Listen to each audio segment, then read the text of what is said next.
날 만나러 찬양하고 하나님께 나갑니다.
주님과 같이 내 마음 만드는 노래하네. 오랜 세월 살아가네. 내게 주밖에 없네. 주님과 같이 내 마음 만드는 노래하네. 오랜 세월 살아가네. 내게 수밖에 없네.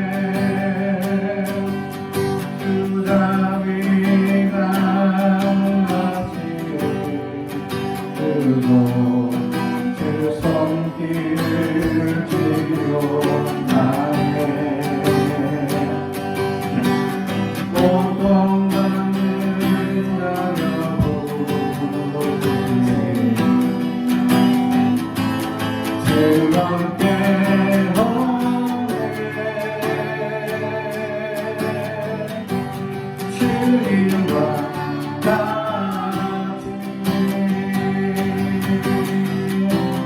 내 마음 만드는 노래하네. 오랜 세월 살아가네. 내게 수밖에 없네. 문드란 머리 들어라.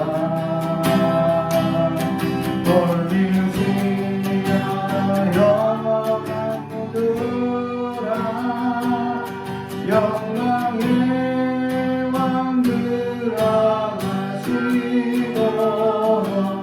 영광의 왕 들어가신다.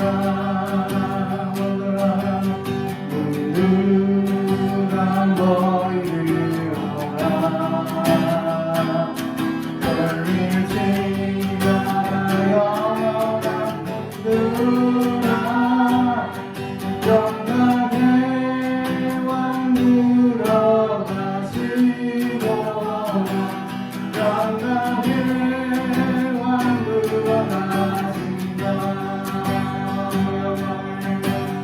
영광의 왕이시고 강하고는 하신 주로나 전쟁에 행하신 누구시라. 찬양 위하시라. 왕께 만세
주님을 잃어버린 지금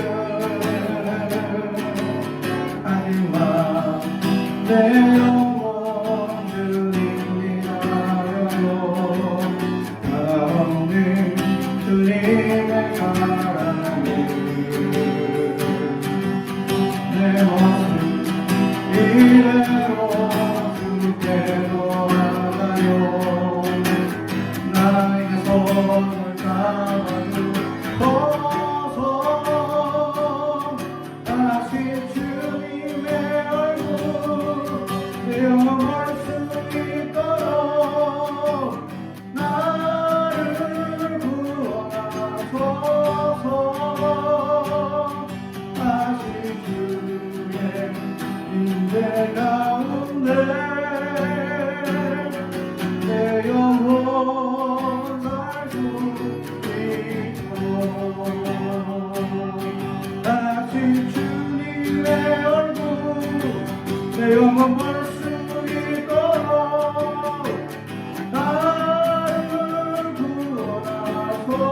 구원하소서 다시 주의 인대 가운데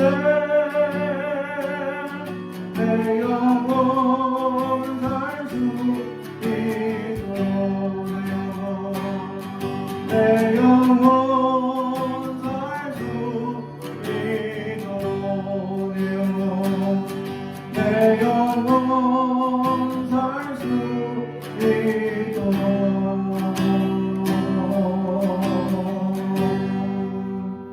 할렐루야.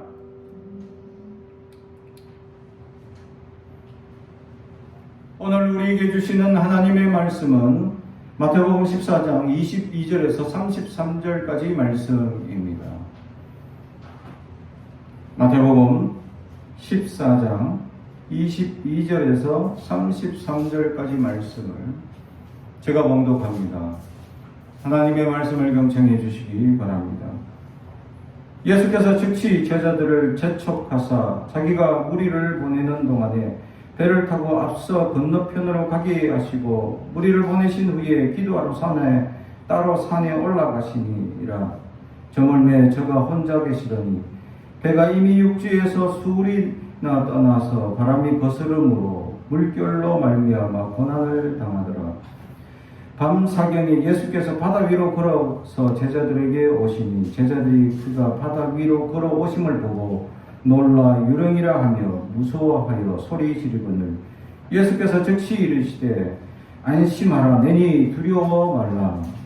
베드로가 대답하여 이르되 주여 만일 주님이시거든 나를 명하사 물 위로 오라 하소서 하니 오라 하시니 베드로가 배에서 내려 물 위로 걸어서 예수께로 가되 바람을 보고 무서워 빠져가는지라 소리를 질러 이르되 주여 나를 구원하소서 하니 예수께서 즉시 손을 내밀어 그를 붙잡으시며 이르시되 믿음이 작은 자여 왜 의심하느냐 하시고 배에 함께 오르매 바람이 그치는지라. 배에 있는 사람들이 예수께 절하며 이르되 진실로 하나님의 아들이로소이다 하더라. 아멘. 우리 가슴에 손을 얹고 축복이 원합니다. 나는 하나님의 사람입니다. 축복의 사람입니다. 우리 가정은 영혼이 잘됨 같이 범사가 잘되고 강건하여지는 가정입니다. 우리 교회는 번성하고 창대하게 되며 하나님의 언약이 이루어지는 교회입니다. 아멘. 물 위로 오라 하소서라는 제목의 말씀으로 은혜를 나누고자 합니다. 오늘은 강복 75주년을 맞는 주일입니다. 강복이 된 지 76주년밖에 되지 않았다라는 사실이죠.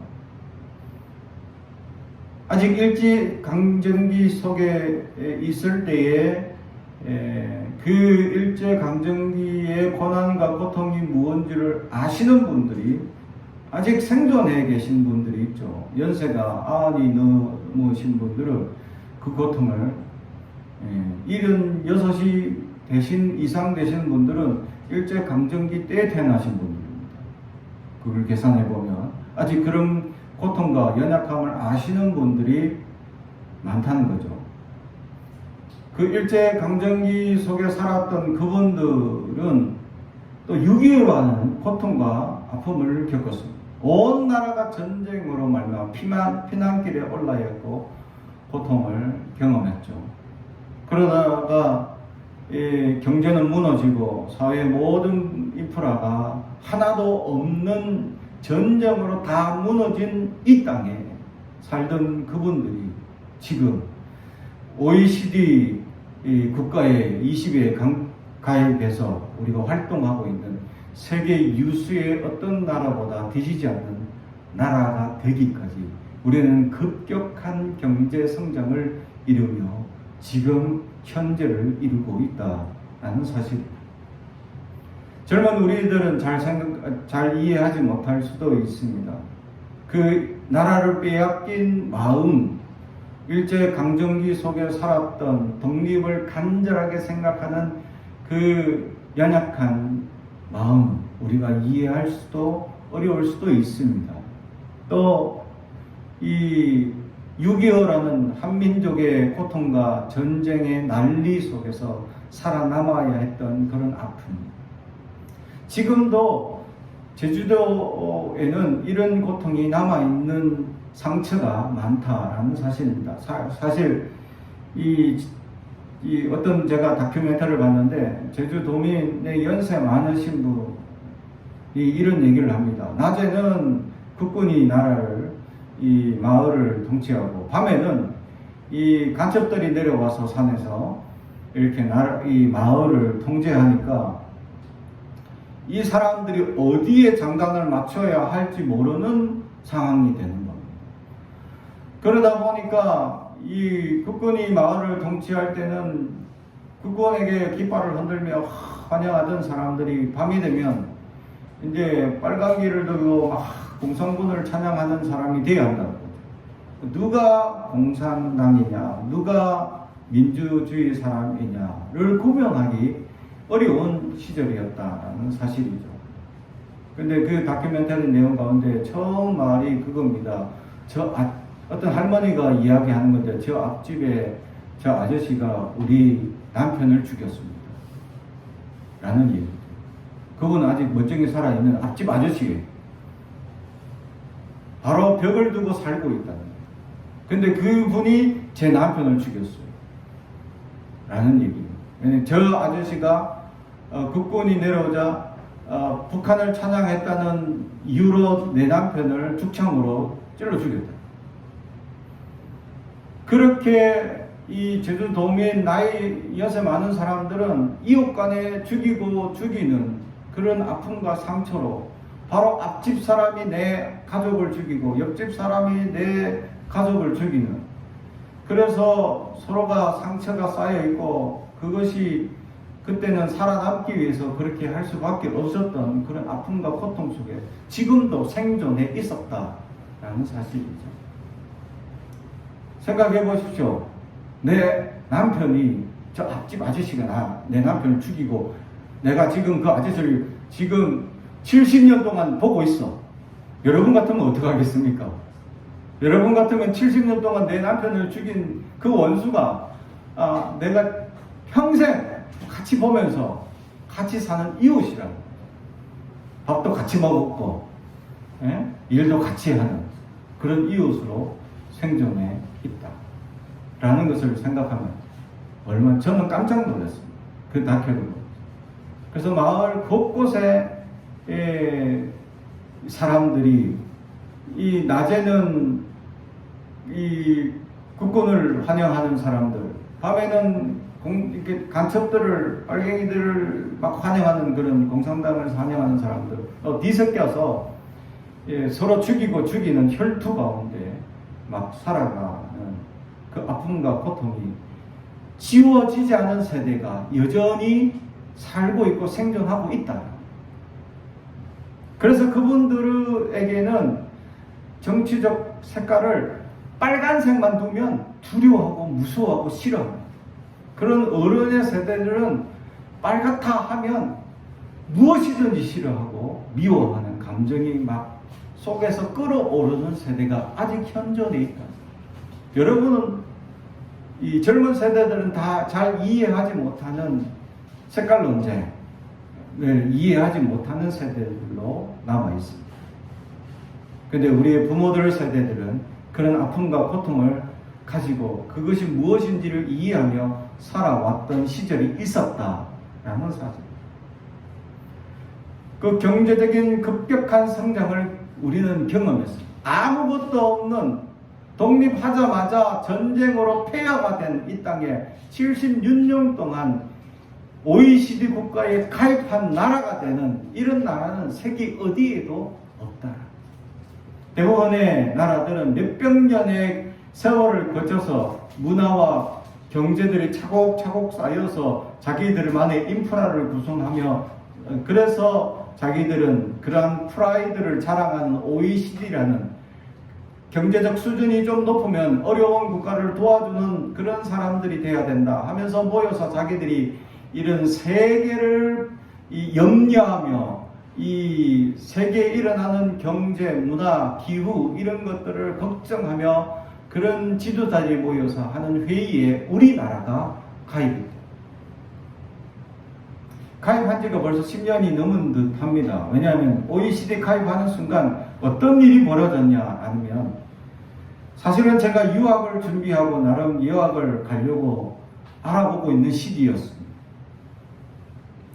그래서 그때 이 OECD 가입 직전이라서 우리나라는 경제개발도상국이었기 때문에 미국으로 유학 갈 때에는 장학금이 100% 지급된다라는 혜택을 보고 그러면 이제 내가 생활비만 없지만 좀 준비하면 되겠구나 해서 얼마나 준비해야 될까 하며 나름 생각하고 준비하던 시기였습니다.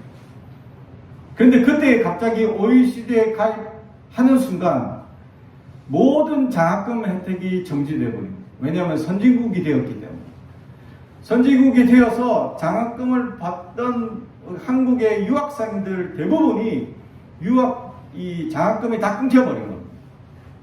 왜냐하면 그 장학금의 대부분의 명목이 뭐냐면 어려운 나라를 돕는 그런 명목으로 장학금이 지급되었기 때문에. 근데 이제 OECD 가입하는 순간 우리나라가 어려운 나라가 아닌 겁니다. 경제적 성장을 이루었다는 거죠. 그로 말미암아 이 개발도상국 어려운 나라에 지급하던 장학금 명목이 사라져버립니다. 우리나라에게는. 그래서 많은 목회자들이나 유학을 갔던 사람들이 이제 갑자기 한 학기 2천만 원이라는 학비를 감당할 수 없어서 도중 포기하고 돌아오는 많은 분들을 보게 되고 저도 마음을 접게 되었다는 사실이죠. 이걸 보면 우리가 얼마나 경제 성장을 급격하게 이루었냐는 사실입니다. 제가 어릴 때만 해도 정말 이 간식 하나 먹기 어려운 시절이었다라는 사실이죠. 또 간식의 종류도 많지 않았던 시절이었습니다. 그러나 지금은 돌아보면 온 세상이 간식거리로 넘쳐나죠.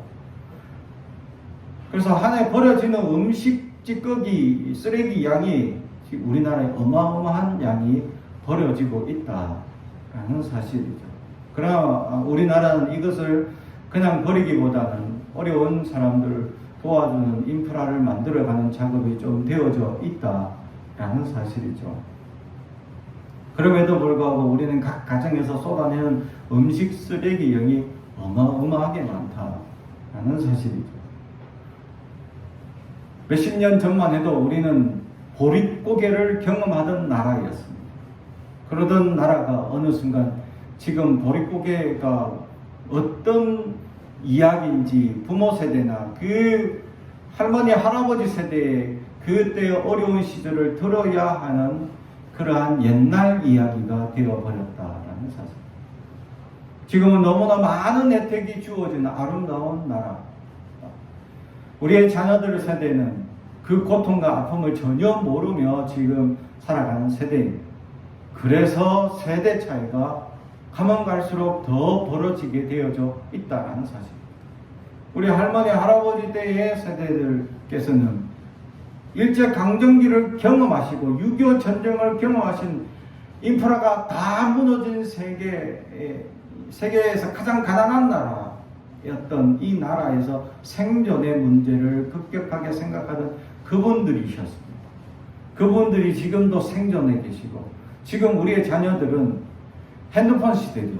세계에서 이런 이 IT 국가로 최고로 꼽히는 나라가 된 이 상황 속에서 우리 자녀들은 이전에 삐삐 세대를 이해하지 못하고 MP3를 들고 다니며 자랑하는 시대를 이해하지 못하던 그런 세대의 아이들입니다.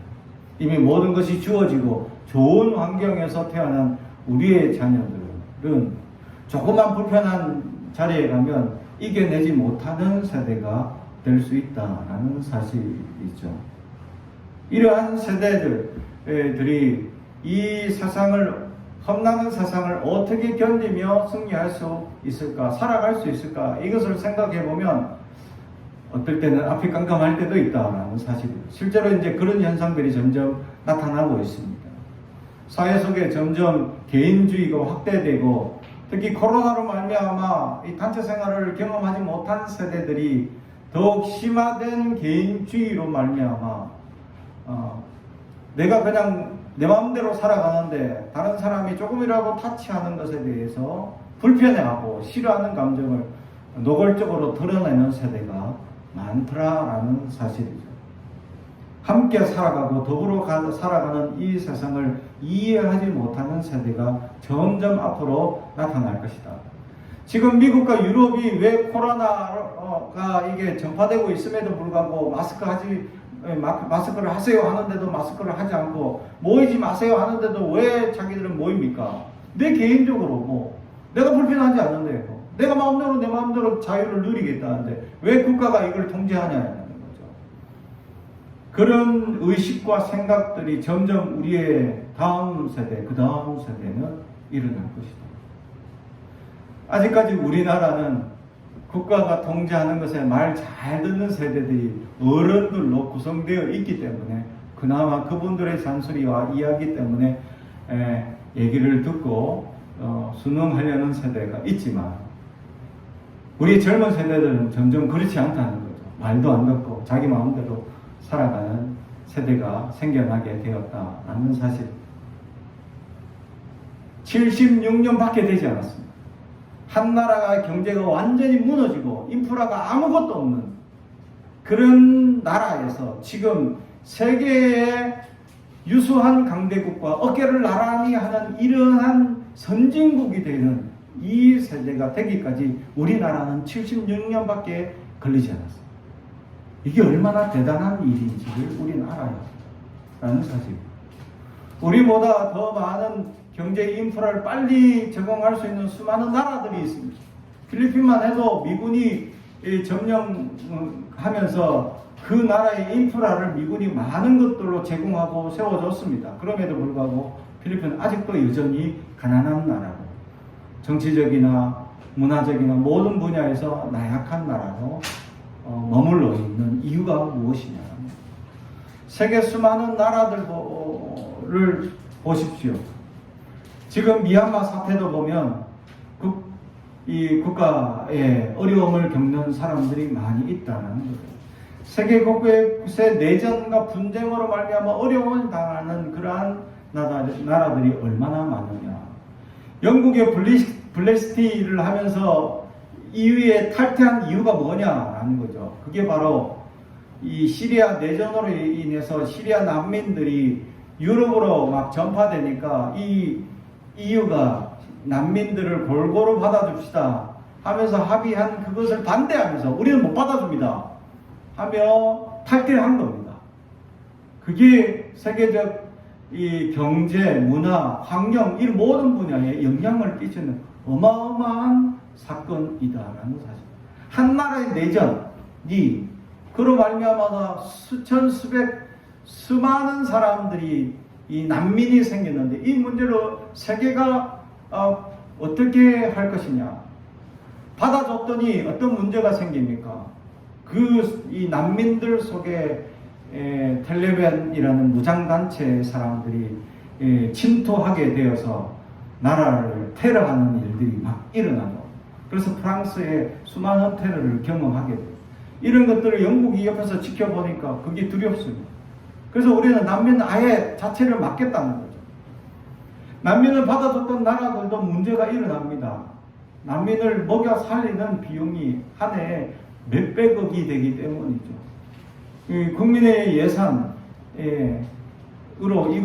이것을 감당하기가 벅찬 나라들로 되어버렸다라는 사실.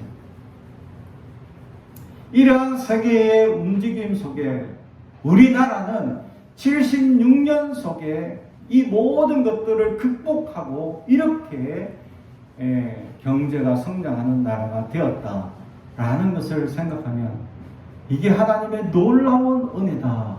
아니, 우리는 이것을 한강의 기적이라고 부르고 있다라는 사실입니다.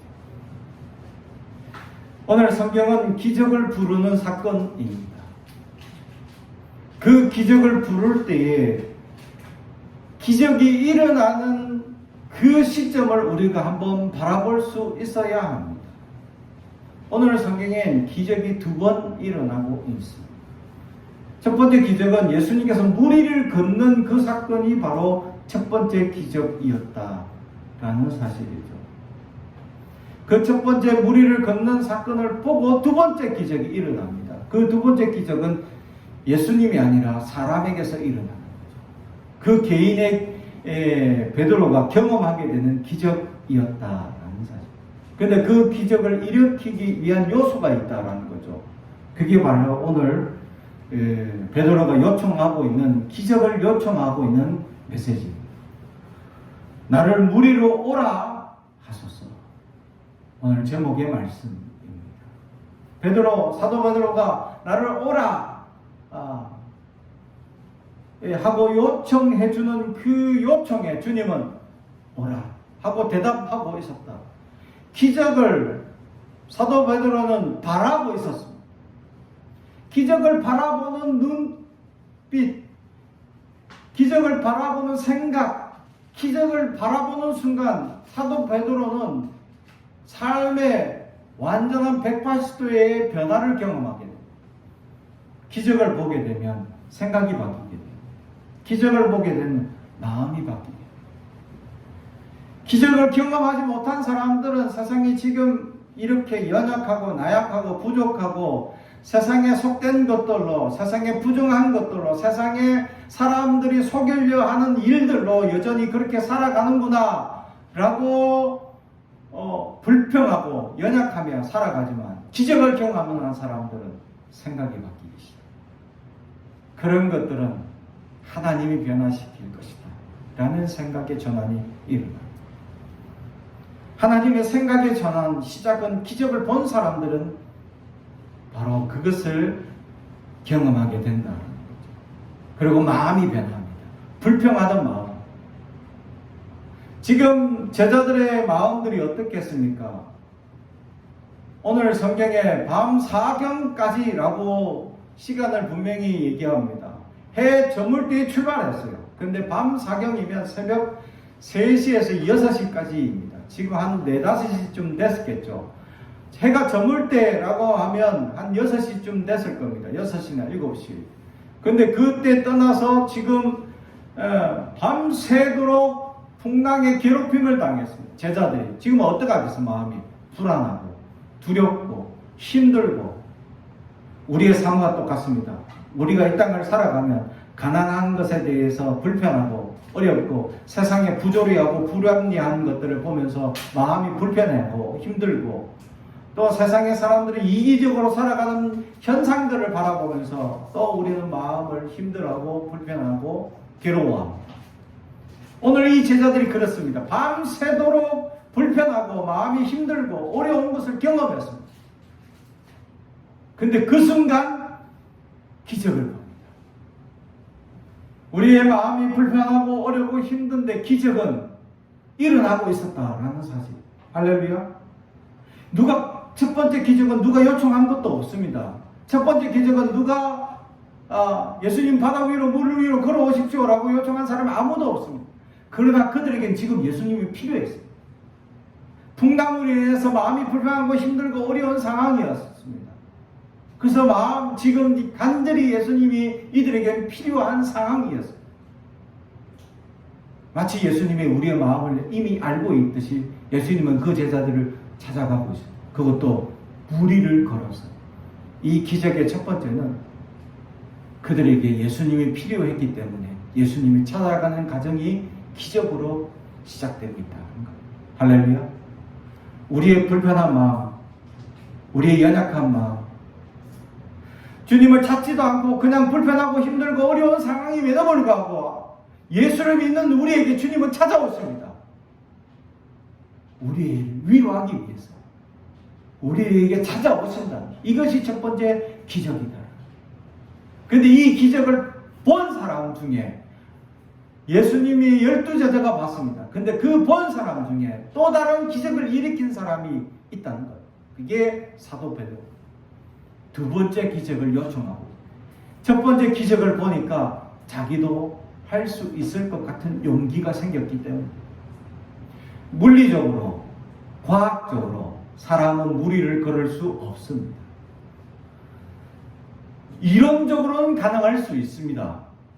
그래서 그것을 한번 만들어 보려 하는 사람들이 있습니다. 실제로 마차를 어떻게 이용하든지 무리의 장력이 어느 정도의 강도가 있으니까 이 장력을 최소한 시켜서 빨리 움직이면 된다는 거죠.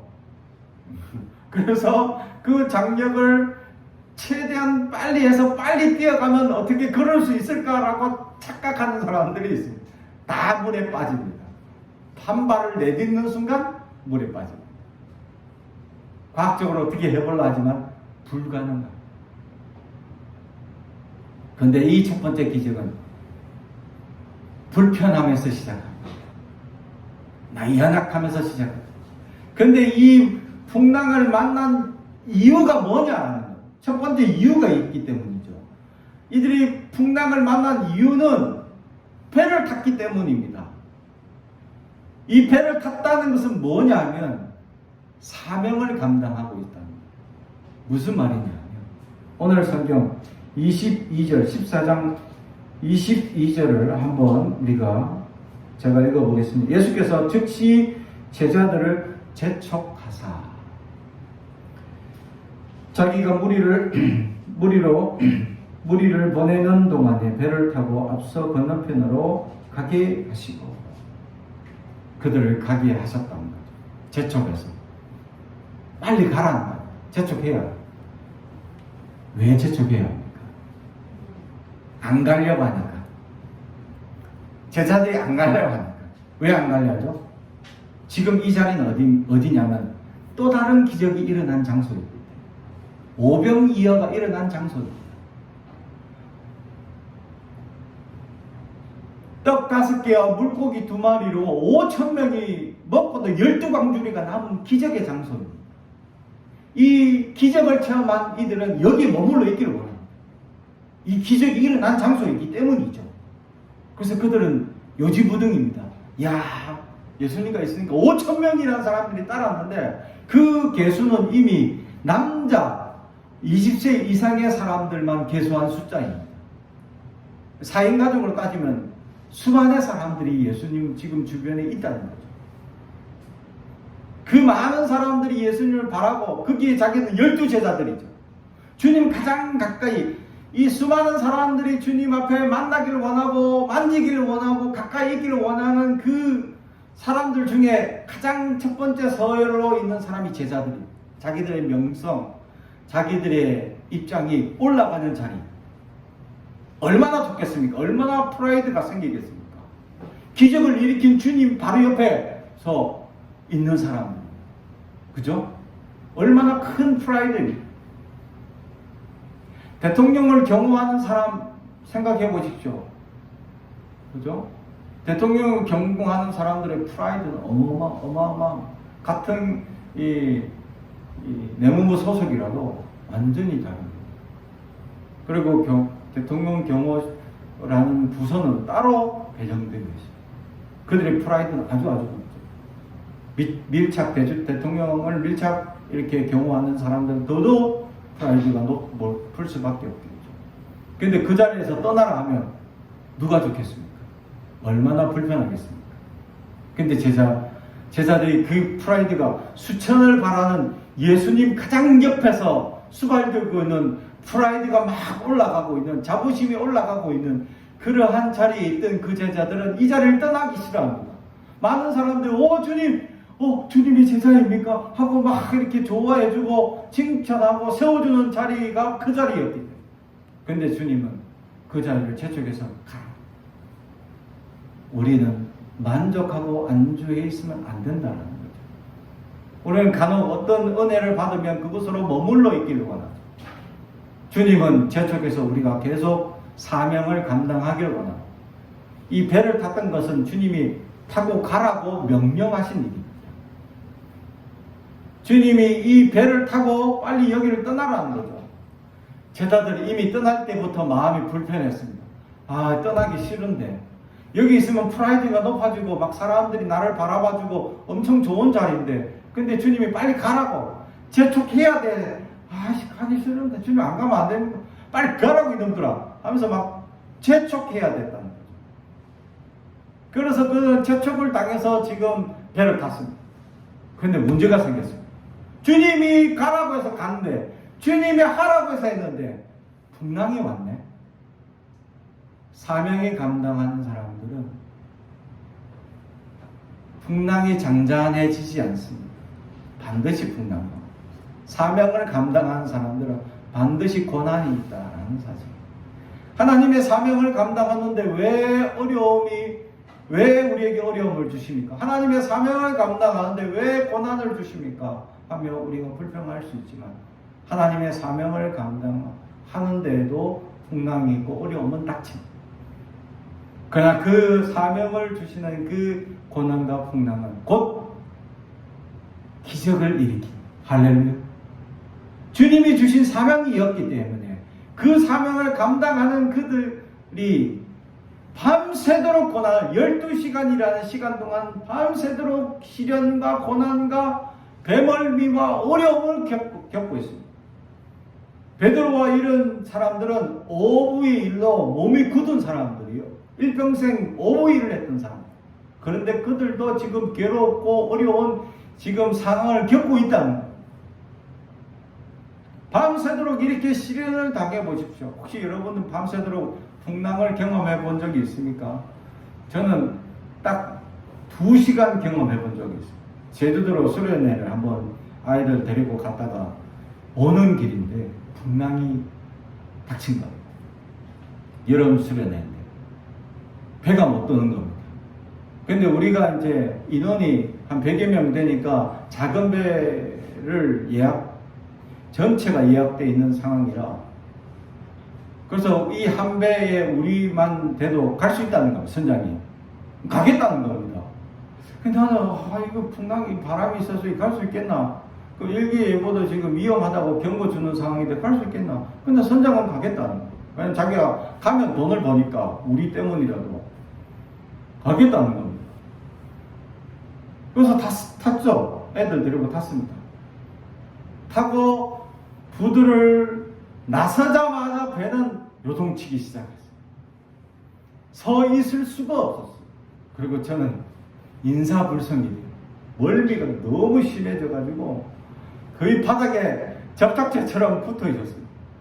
아니, 붙어 있을 수도 없었죠. 누워 있는데 풍랑이 얼마나 높게 막 하든지, 배가 얼마나 뒤집어지든지, 사람이 여기 있던 사람이 대굴대굴대굴 굴서 이쪽으로 오고, 그래서 멀미를 경험한 사람들을 한 방에 둘러 모았는데, 내 주변에 다 모았는데 애들 다 누워있는데 서로 막 겹쳐지고 막 김밥말이 되듯이 서로 막 난리가 났어요. 이 경험을 제가 해봤어요.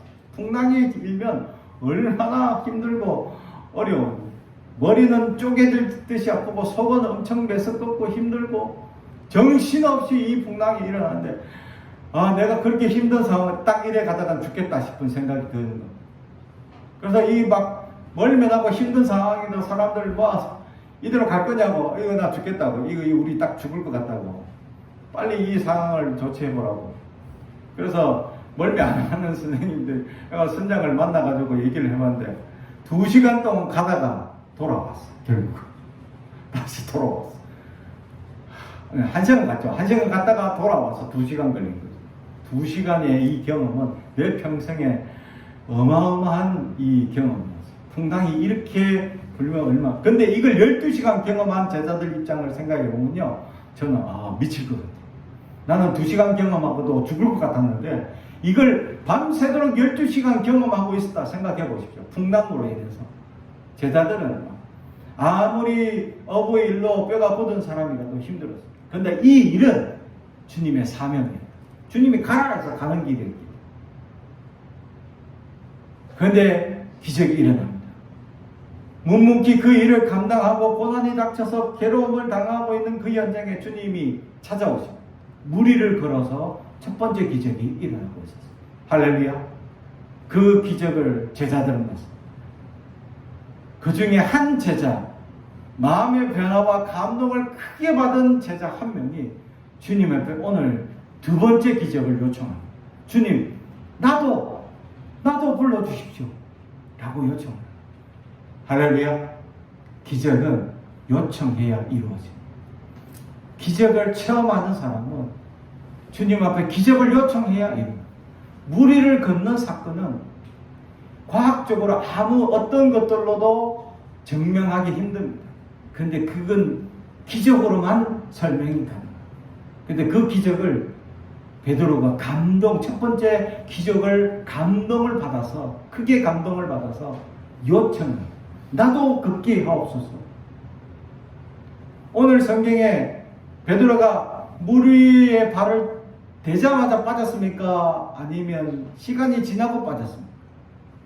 오늘 성경에 보면 처음에는 물 위를 걸었습니다. 두 번째 기적을 체험한 사람.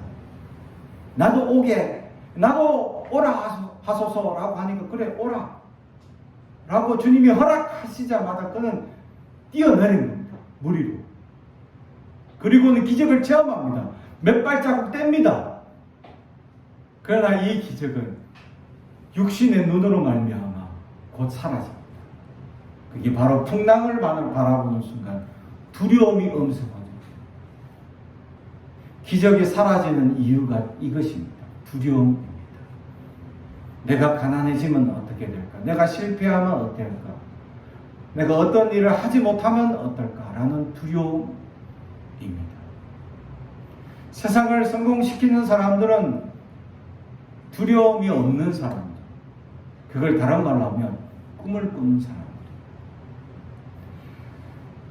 우리의 환경과 우리의 형편과 내 입장을 따져서 보면 우리는 아무것도 할 수 없는 사람들입니다. 그런데 하나님이 하시면 가능하다는 꿈을 꾸고 비전을 가진 사람이 세상에 기적을 체험할 수 있다는 것. 두려움이 없어요. 그런데 베드로는 이 두려움이 생긴 겁니다.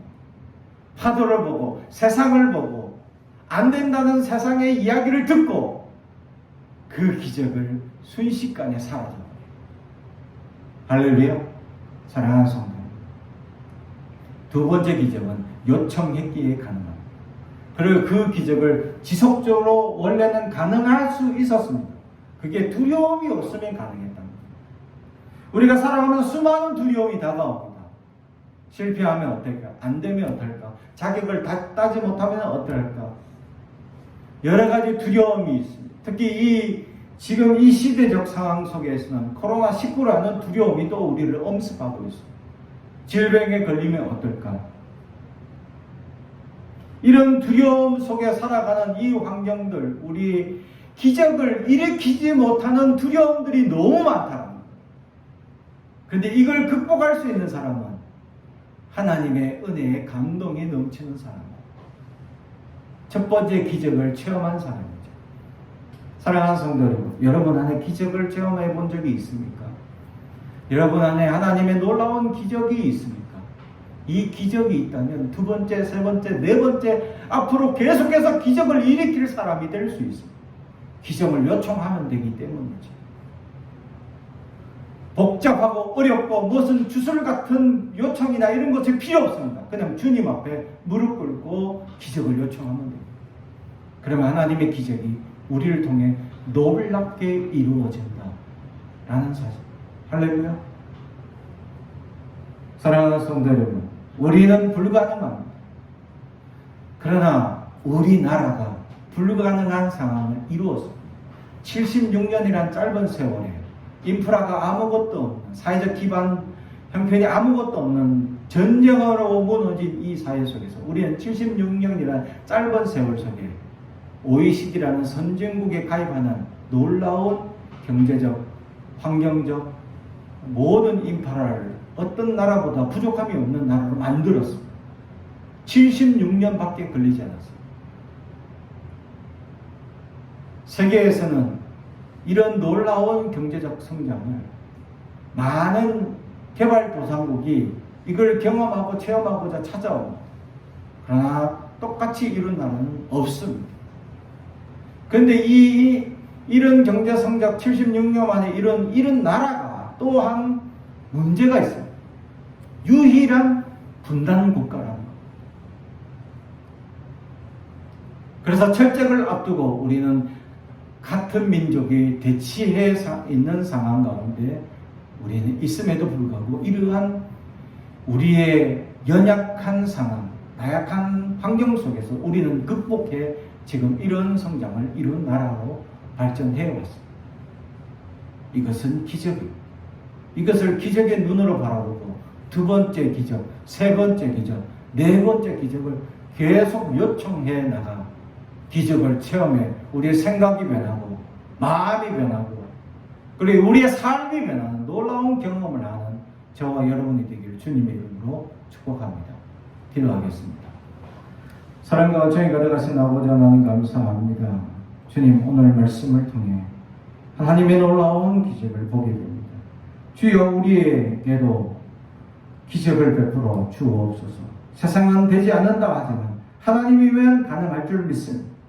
꿈꾸는 교회에 주신 소명이 속히 임하게 하시고 하나님의 놀라운 역사가 이 교회를 통하여 이루어질 수 있도록 역사하여 주옵소서. 또한 이 교회를 통하여 수많은 믿음의 능력의 사람들이 이루어질 수 있도록 주님 역사하시고 함께하여 주옵소서. 감사드리며 예수님의 이름으로 기도드리옵나이다. 아멘.